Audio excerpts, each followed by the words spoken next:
welcome to the Let's Think About It podcast, where we embark on a journey of thoughtfulness and personal growth. I'm your host, Coach Mo, and I'm here to guide you through thought-provoking discussions that will inspire you to unlock your full potential. In each episode, we'll explore a wide range of topics from self-discovery and mindfulness to goal setting and achieving success. Together, we'll challenge conventional thinking and dive deep into the realms of possibility. Whether you're looking to find clarity in your personal or professional life or seeking strategies to overcome obstacles, this podcast is your go-to source for insightful conversations and practical advice. So find a comfortable spot, chill, and let's embark on this journey of self-improvement together. Remember, the power of transformation lies within you, and together we'll uncover the tools and insights you need to make it happen. So let's dive in.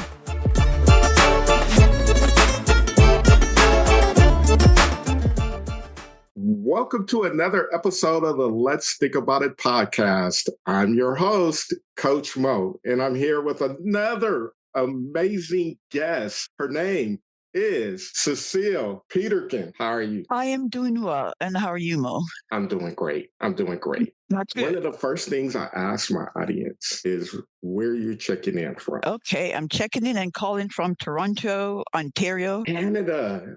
Okay, so what should I know about Ontario, Canada? Okay, we're cold, very cold.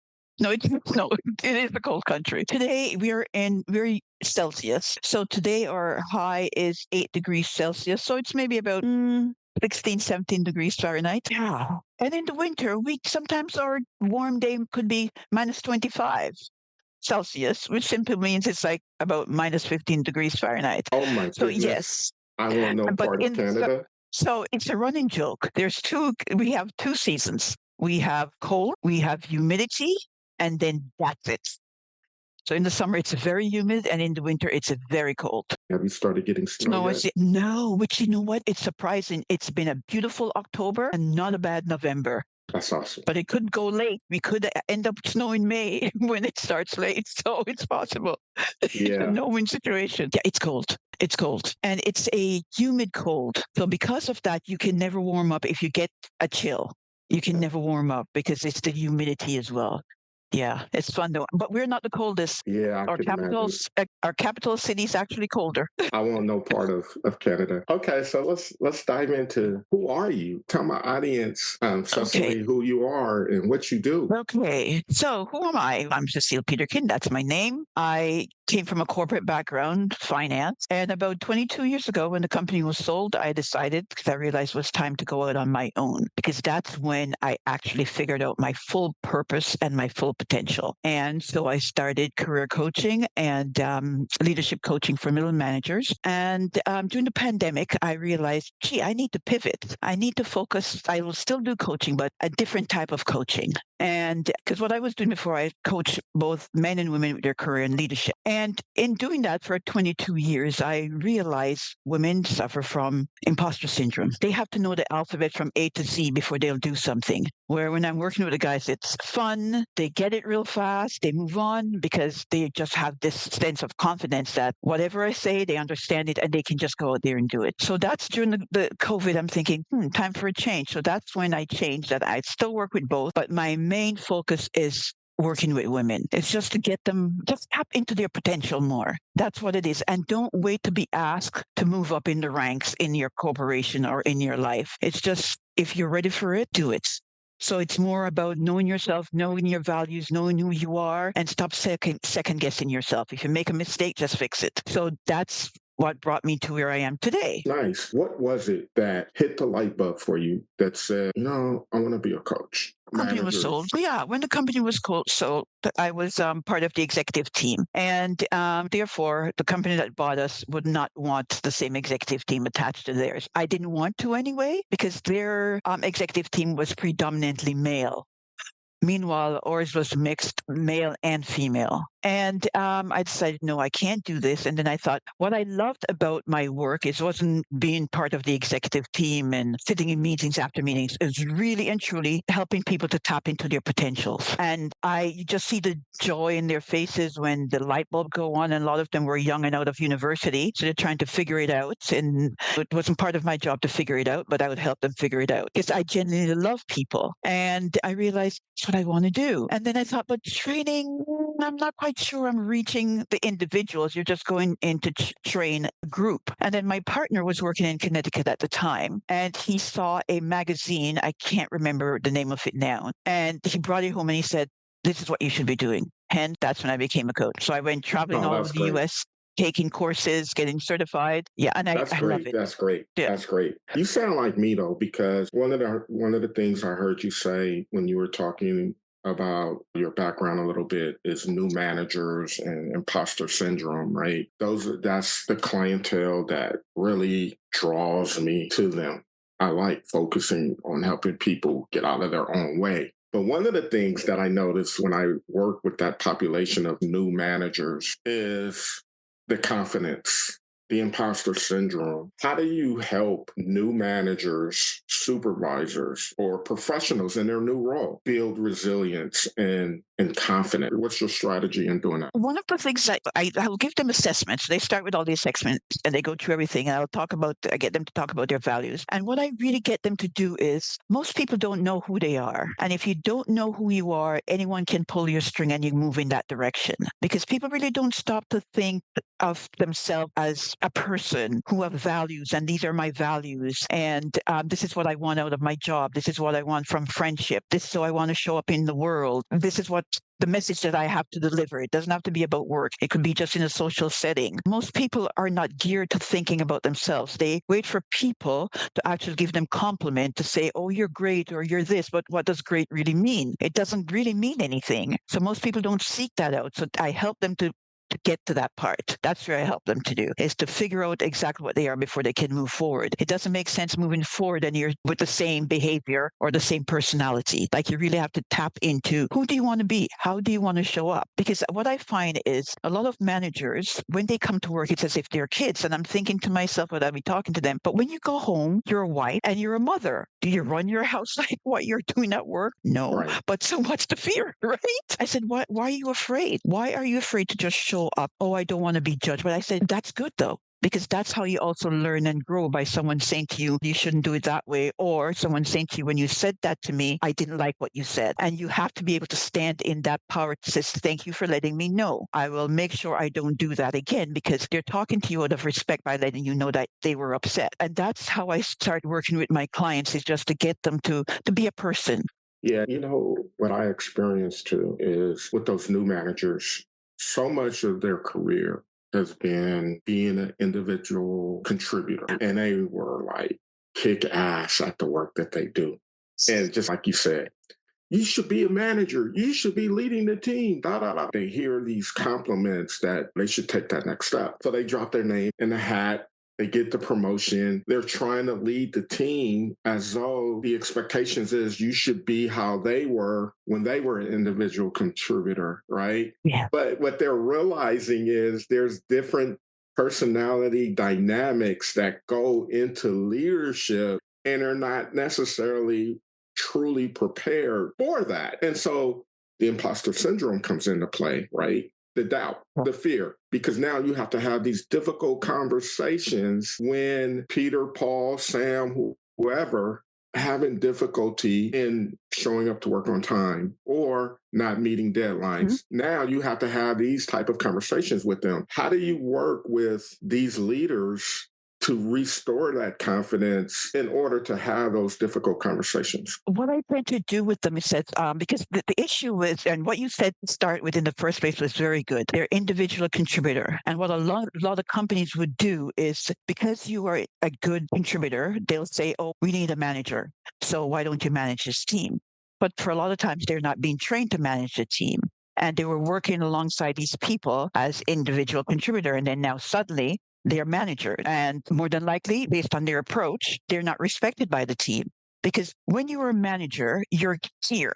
And the team, you need to guide the team, not to do the work, not to also show them how the work is done. What's need to happen when you first go into a team, and this is why knowing who you are is very important. It really is important. Because Yes. when you get into the team, you have to make sure the first thing you do is have a meeting with all these team members because the dynamics have now changed. Now you have to tell them your expectations. You have to. I used to say when I was managing before I got on the executive, I used to say, I have an open door policy. If you have an issue at home, let me know because it's going to affect your work. If you're not feeling well, let me know. We can get a temp in or we get someone to take it out. My door is always open. I need to know what you are doing and how you're feeling. Because if you're not in a good mood, if you're not feeling well and there are issues at home and you want to talk about it, my door is also open because that's going to affect your work. I don't want you sitting and moping around and not getting the work done. And also, your other team members are getting now upset with you because you're not doing anything. And that's worked religiously for me. What I used to do is sit them down and say, this is how you approach it. This is your first day being a manager. You go in, you ask them what they expect from a manager, and you tell them what you expect from them because you're showing them that it's a team. I want to hear from you, and I'm going to tell you my approach and how we're going to work together. I said, Right. don't use the approach that I am going to tell you as an example. You've got to figure out what your approach is because they will not buy into it. They'll realize it's not really you. And once you have done that and gained their respect, everything else is easy. I want to go a little deeper on this because we often can tell people, you need to do this, you should do it this way, approach it this way. And they say, yeah, okay, I'll do it. But the fear is still there because of the self criticism of what they carry on them and how they're trying to project the outcome of the worst case scenarios, what's going to happen if they do have this conversation. So that fear outweighs the confidence in the conversation being very favorable. On that level, how do you help a person work through the fear though? Oh, that part, excellent question. I love it because that part is the really juicy part. That is the juicy, meaty part where it becomes a lot more tangible. You get to know the person, not just as a manager or someone I work with, but as a real person. And part of it too, because people bring themselves to work and who you are, basically, it's how you were raised, or as sociologists would say, how you socialize. And if you were raised with parents who they never listened a lot, so you weren't able to express yourself, it becomes very difficult for you to be a very expressive person. And here you are now a manager, and I've got all these people. I don't know what to say to them. I'm afraid to tell them that, what, sit down, stop talking, get the work done, because I'm not accustomed to speaking up for myself. What I tend to do is just says, not judging you. Let's just have a conversation, not about work, but about you. Now you're a manager. What's one of your biggest fear? What is one of your biggest fear taking this on? Because now you're no longer a team member. What is your biggest fear? And they look at you like, in biggest fear? Because now they're afraid to tell me what they're afraid. I said, I'm not going to hold it against you. I want to help you. I want to know what is your biggest fear and what's causing that fear. And they'll say, I'm fearful because I don't know if I can do this. I said, but why do you think you can't do this work? Because I work better as a teammate instead of someone managing a team. I said, but you're doing the same thing. All it is that we have noticed that your work is very good. You have very good work ethics and you get the work done. All we're doing is now taking it one step further to give you a little bit more responsibility. We are going to train you of how to go about it, how to do your appraisals, how to have different conversations, how to call out your teammate. But I need to know, what is your fear? And sometimes they'll never respect me because I said, respect is not really something that you just earn. You are going to also show them respect. And the moment you start respecting them for who they are and what they bring to the table. And I remember one lady said to me, and she was married with 2 kids, and she said to me, what do you mean by bring to the table? I said, the thing about it is, you cannot demand something from a person if you don't get to know them. So I am talking to you right now so I can get to know you even better. You need to do the same thing. You need to talk to them, sit them down one at a time, not in a group, and just ask them, why are they here? What do they want from this job? And what do they expect from their manager? And then you start a dialogue between each party. Then you can say to them, you can ask me as well about expectations. And I said, dialogue start, you tell them, they tell you, they have gained respect for you as well because you asked, you took interest in them. It's not about the work. I said, the moment you start asking someone about the work, everything goes out the window. They're a person. A lot of them are educated. They're just out of university. This is their first job. You don't want their first job to be a disappointment. So you have to get to know them. It's like being a parent. I said it's the same thing because your kids' age are close to the ones that are here working right now. And that's how it is. It's I'm getting to know them and they're getting to know how to manage your team. Absolutely. It's the power of relationships, right? We're taking that next step up into leadership. It's on the surface, it can look like it's the money, right? But at the end of the day, it's about the people. How are you going to get your people to do the tasks at a high performing level? And it takes really fostering a good relationship. And I talk a lot about this. I talk about those deposits, emotional bank account deposits. I talked about this on a couple of other episodes, but asking a person, how was your weekend? Get to know the person, get to know their family, get to know what their interests are. Because at some point in time, when you're going to need them to do something for you, it's going to be an ask. And you want that same respect, right? When you ask, that they respect you enough that they're going to do 100% because they value you. They respect you because you respect them in the sense of you understand who they are, you understand what their values are. And when I'm going to go there with values too, one of the first things that I do when working with a team is I get to understand what their values are and help Okay. them connect the values to the mission and the vision and the work that we're all here to do. Without that, it'd be difficult for them to understand why am I here and what am I doing? And they're just constantly going through the motion. But when you can help a person connect their top 3, 5, 10 values to the work that they're doing, they start to feel empowered. They start to get their what you call word harmony Yeah. back, right? Yes, yes, and so true. I love the value piece. It's because there are people who are at work and they're at work because they want to work, but at the same time, it's not for the same reason that someone else. A younger person, I want to get into the managerial pool. Meanwhile, someone coming in. I'm just here to do a good job because having two income coming in will serve us really well. We can save for the kids' education. We can eventually buy a bigger home. So they do have different reasons to be at work. And to your point, it's true. You need to find out why are you here? Because a lot of times I have people where they have kids. And I used to say, all I needed to do is because being in finance at a certain time of the year when tax time, it's very busy. So we'd bring in a lot of temps to help with the extra work. And I said, all I need to know is when you're here, you have kids. When you're here, I want you to put in your 8 hours. Yes, take your lunch and stuff, but I want you to work when you're here. You don't have to work any overtime. When it's done, you're done and you go home to your family. But you have to let me know what your needs are, and I'm going to meet you where your needs are. And to your point, it's true. Once they know that you have their back, the work that you can get from your team, it's amazing. It is amazing. The moment you walk out to them and says, "Oh, who want to do this?" Hands are going up because you respect them, so they respect you. And that's the thing is you have to respect people. They can't. I people say you have to earn my respect. There's no such thing as earning a respect. You should respect people. Period. Exactly. And I remember my dad taught us that. He says, "No, earn your respect. No, it's you respect people. You don't know who they are. You don't know what their day has been and what they're going through. So the moment you meet someone, you're going to respect them. It's as simple as that. And it's the same thing when at work. Once you respect people, that's it. Yeah. I never had a problem with having people do the work. When the company was sold, I gave interviews to everyone. Like I gave them mock interviews so they can get hired at the other company. And I still hear from some of them. Their life has gone in fantastic direction and all because of how they were treated. Absolutely. Absolutely. Yeah. Yeah. It's and that's why I said I love people. I really do because I want the best for everyone. Yeah. So tell me what made you decide to focus on empowering women in leadership? Why that niche? What I noticed, women really don't step up to the plate.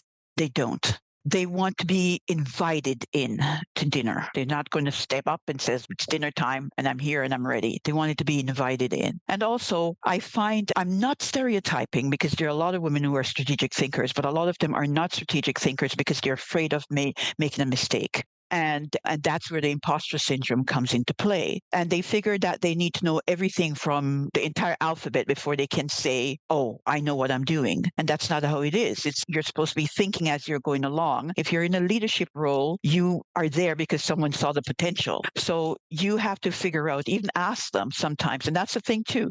Don't get excited and take a position if you know you're not well equipped. It's easy to say, oh, why do you think I'd make a really good leader? And they're going to tell you why. And then now you have to realize, do I really have those qualities? So it's knowing yourself. And your knowing yourself is also knowing your fears. And you don't have to share them with anyone. You can just ask a good friend, anyone. You can just say, you know what? My boss told me these are the reasons that I can be a good leader. Do you think that's true? And I said, if your friends are honest, they will say either yes or they'll say no, you might need to work on this, you need to work on that. And I don't think enough women do that because they always take a back seat. And part of it, and what I learned, is I was working with a client who, very good friend. So I knew the family. And I knew her father quite well. And I was out of all her friends, I was the favorite one. And the only house she could stay at was my house. So I knew what he was all about. And when she has a woman boss, and she was in senior management, so when her director was a woman, did well.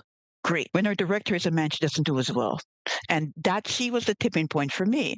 And I said, hey, tell me about this project that you were working on. How did you approach your boss with it? And when she ran through it, we did a role play. I said, no, you don't do that. You're reporting to a director. You don't do that.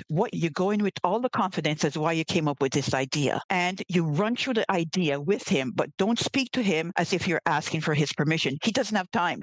And when you went through everything to me, you're asking me. I don't have time for that. And that's exactly what he's thinking. Why is she here? And she started doing that. And she said, oh my God, that really works. And I said, you know why? Because you're used to a dictatorial father. Because I knew him. And so whenever you go in, she goes, oh my God, it's true. She goes, it's true. This is why I don't excel with men, but I excel with women. So what I did was I told her, get a male mentor, a female mentor, and I'm your coach. And she did that, and the sky was the limit after that. She just kept moving. Yeah, that's when I realized it. You just shared a very powerful story. How did that apply to you when you were on the up and come up? Did you carry those characteristics? And where was the shift for you to make that change? But you know what? No, I didn't actually.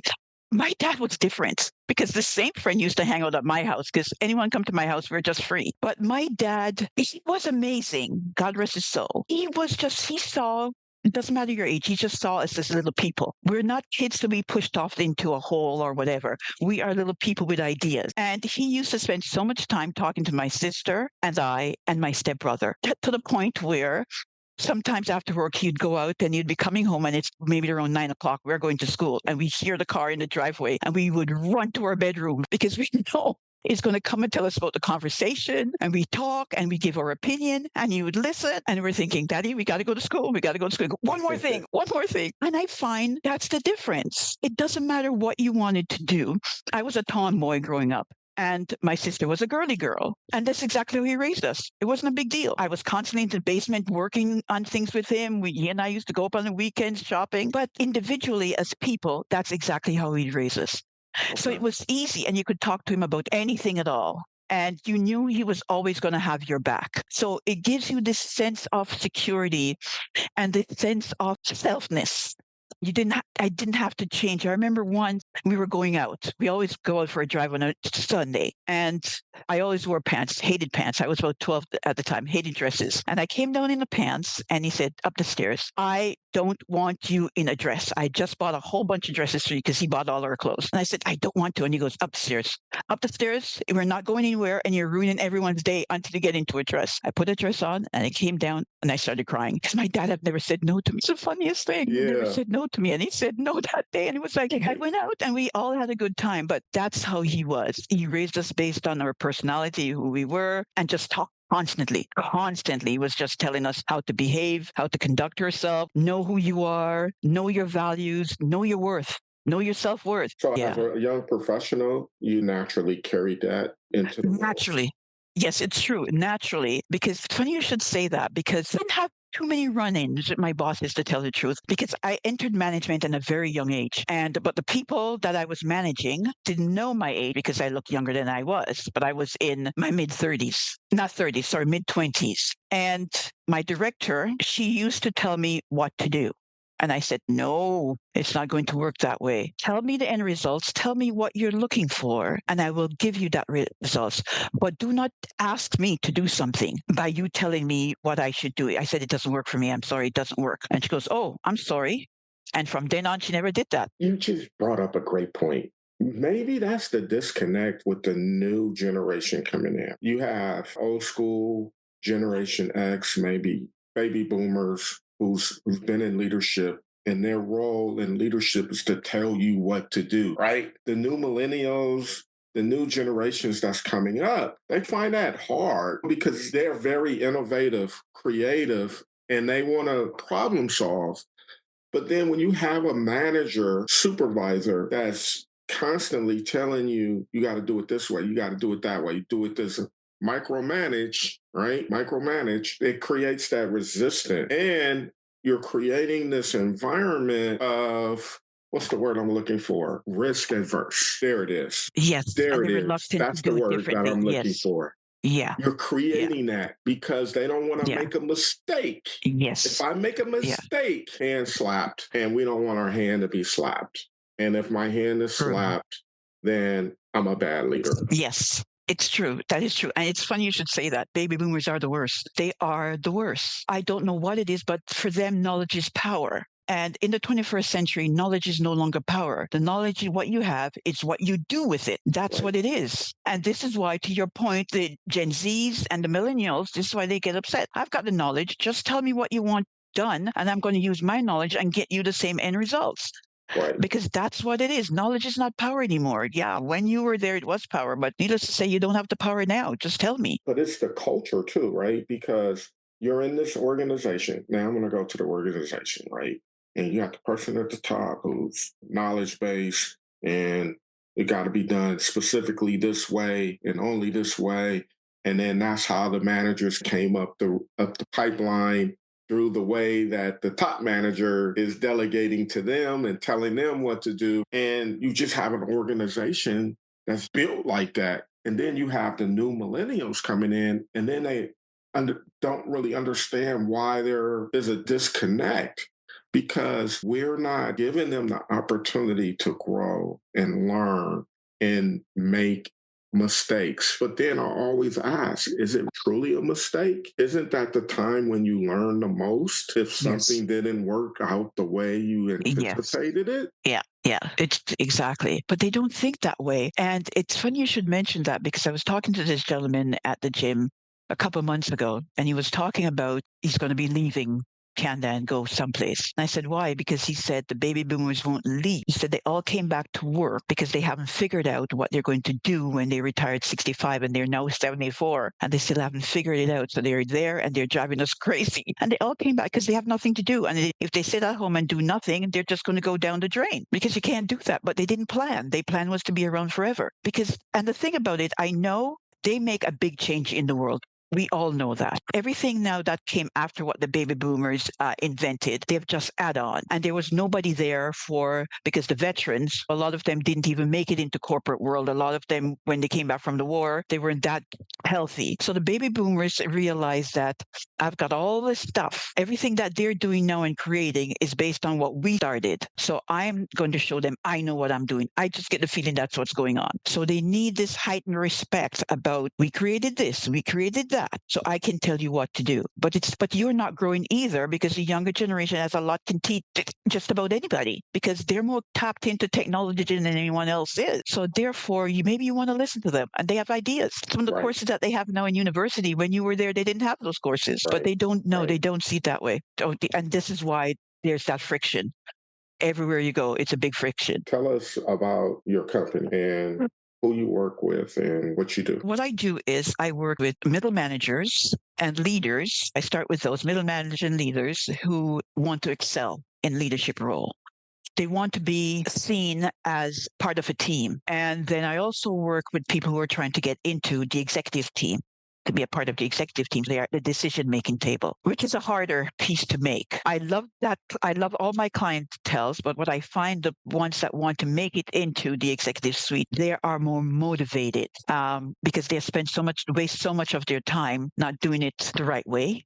Not saying my way is the right way, but that's what it appears to me when I'm talking to them. They've wasted so much time because they were waiting for someone to invite them in. And no one is going to invite you in until you have, one, made contact with someone on the executive team, start showing up at meetings as well, talking to your boss to say, can I join you, so they can talk you up? Because that's what it is. To make it on the executive team, is there someone always have to talk you up? Or have to say, oh, this person is great. I would like her to start coming to the executive meetings and contribute to these meetings because she's the one that's on the floor doing the groundwork with the rest of the team. And the moment that they see that, that's when you can make it in. You listen, you ask questions, and then when you have something to say, you say it, but just don't sit there all the time. And I'll share a joke with you where I remember once I was away for a day, I think, I don't know why, and we had just did a reorg, and so they were all in an executive meeting with the exception of myself, and the executive VP were asking them all these different things.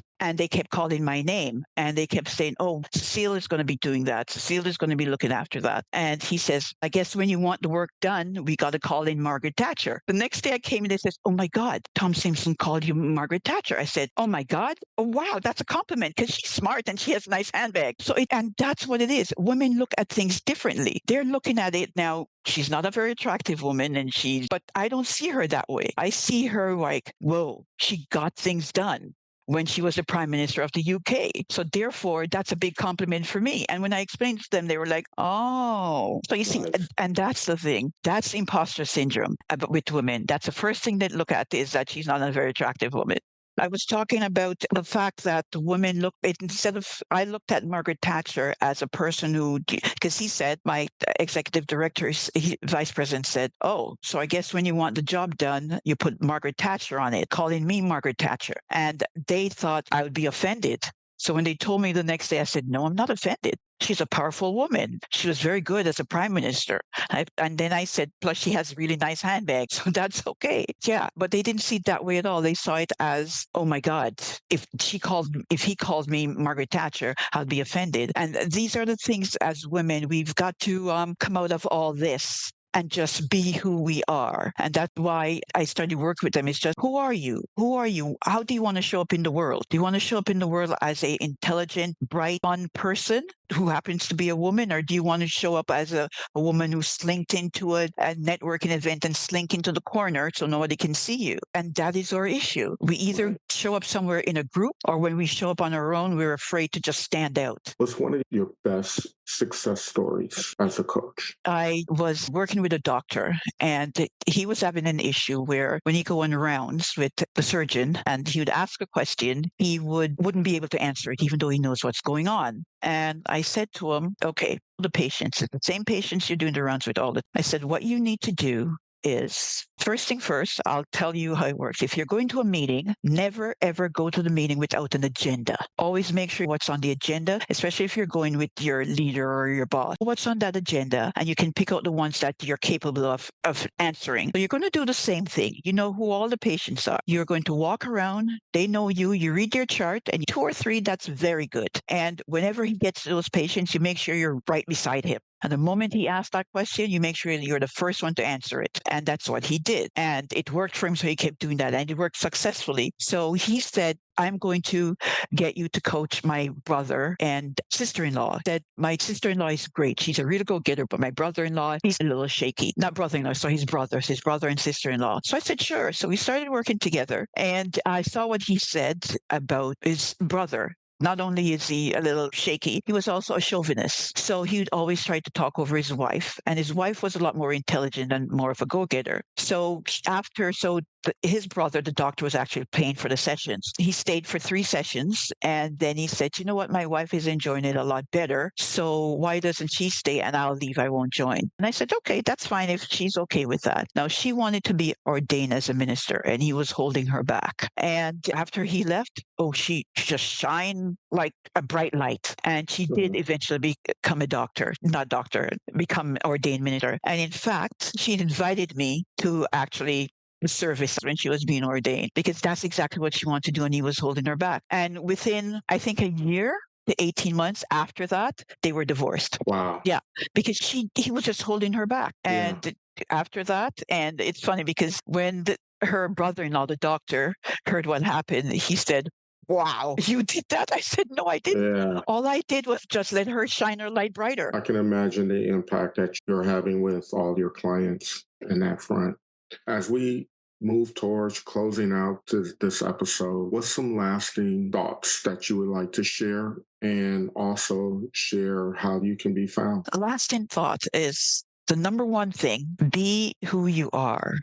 Figure out who you are, show up as who you are, and be happy with who you are. And you can even tell people to start. I normally say to people when I'm talking, and I said, "Look, I do not open my mouth to speak unless I know what I'm talking about. So I don't make things up. So anything I tell you, I know." I said, "I also a very sociable person, so I learn a lot from people. So I know what I'm talking about."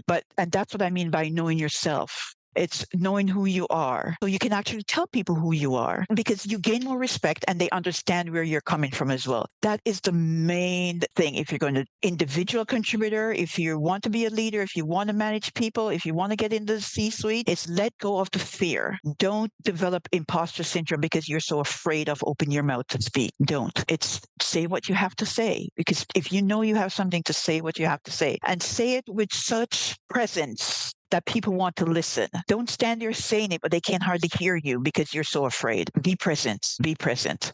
And it takes you a long way to be present. It will take you a long way, and you get a lot more respect because people know what to expect. My website, and the website is leadershipcoachingcenter.com. You can also reach me. My email address is lc leadershipcoachingcenter@leadershipcoachingcenter.com. So it's lc@leadershipcoachingcenter.com. Nice. There it is. And you can find me on LinkedIn as well. There are tons of great articles on LinkedIn. There it is. Thank you very much for sharing. And thank you for having me. Yeah, absolutely. Absolutely. I thought you dropped a lot of great nuggets today. So I really appreciate it. And thank you, Cecile. You're welcome. It was my pleasure. You as well. Take care. Bye-bye. Thank you for joining me in this episode of Let's Think About It. Your time and attention are greatly appreciated. If you found value in today's discussion, I encourage you to subscribe on your favorite podcast platform. Remember, the journey of self-improvement is ongoing, and I'm here to support you every step of the way. Connect with me on social media for updates and insights. You can find me on Instagram and Facebook at Coach Mo Coaching, or LinkedIn at Maurice Mabry. Or visit my website at mauricemabry.com for exclusive content. Until next time, keep reflecting, keep growing, and most importantly, keep believing in yourself. Remember, the most effective way to do it is to do it. Together, we're making incredible strides toward a better and more empowered you. So thank you, and I'll see you in our next episode.